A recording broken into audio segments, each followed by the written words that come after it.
So hello guys, welcome back to my channel with a new video. তো আজকের ভিডিওতে আমি আলোচনা করব বৃন্দাবনের দোলের কাহিনী।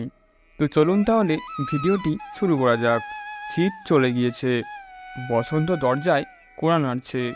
শীতে যে সকল গাছের পাতা ঝরে গিয়েছিল তাতে আবার নতুন পাতা গজাচ্ছে, মুকুল আসছে, সতেজ হচ্ছে প্রকৃতি।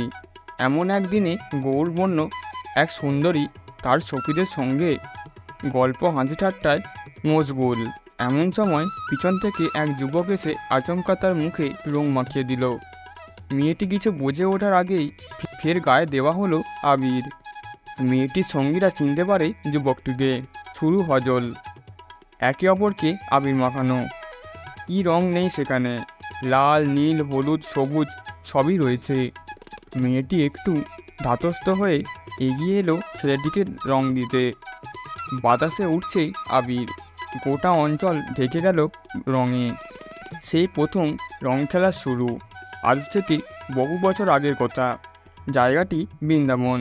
ছেলেটি আর কেউ নন, স্বয়ং শ্রীকৃষ্ণ। আর মধ্যমণি মেয়েটি রাধা। দিনটি ছিল ফাগুন মাসের পূর্ণিমা তিথি। পুরাণ অনুসারে কৃষ্ণের গায়ের রং কালো হওয়ায় তিনি নিজেকে নিয়ে বেশ হতাশ। বয়সে বড় রাধাকে তার ভারী পছন্দ, কিন্তু সে যে শ্যামবর্ণ আর রাধা গৌরবর্ণ।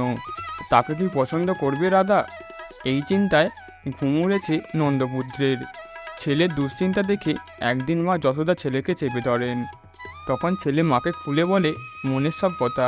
মা তাকে বুদ্ধি দেন যে কোনো রং রাধার মুখে মাখিয়ে দিলে রাধা কৃষ্ণের রূপ নিয়ে কটাক্ষ করতে পারবেন না। সেই মতো কৃষ্ণ রাধাকে রং দিলেন, আর এরপরই দুজন মানসিকভাবেই একত্র হয়ে যান। তারপর থেকে প্রতি বছর কৃষ্ণ তার প্রেমিক রাধা ও বৃন্দাবনের অন্যান্য কবিদের সঙ্গে বসন্তকালে ব্রজ অঞ্চলে রং খেলায় মেতে ওঠেন। কুমকুম, রমণ এবং অন্যান্য গাছের মূল পাতা বা ফুল বেটে নানা রঙের গোল বল তৈরি করা হতো। সেই রঙের বল একে অপরকে ছুঁড়তেন তারা। এছাড়াও রঙিন সুগন্ধি জল তৈরি করে পিচকারি বানিয়ে একে অপরের ভিজিয়ে দিতেই তারা। এ যেন ঠিক শুধু খেলা নয়, যুদ্ধ খেলা। একদিকে রাধা ও অন্যান্য গোপিনীরা, আর অন্যদিকে নন্দপুত্র শ্রীকৃষ্ণ ও তার সঙ্গী সাথীরা। শেষ পর্যন্ত অবশ্য কেউই জিততে পারতেন না। কৃষ্ণ ক্লান্ত হয়ে পড়লে প্রতিপক্ষে রাধা এসে তার কপালের ঘাম মুছিয়ে দিতেন নিজের শাড়ির আঁচল দিয়ে। রাধাকৃষ্ণের এই রং খেলাই দোলযাত্রা। তো আজকের ভিডিও এইটুকুই। ভিডিওটি কেমন লাগলো অবশ্যই কমেন্টে জানাবেন। ভিডিওটি ভালো লেগে থাকলে লাইক, কমেন্ট এবং সাবস্ক্রাইব করে রাখবেন, যাতে এরকম ভিডিও সবার আগে আপনাদের কাছে পৌঁছে যায়। তো আজকের মতো বাই, আবার দেখা হবে পরের ভিডিওতে। জয় হিন্দ।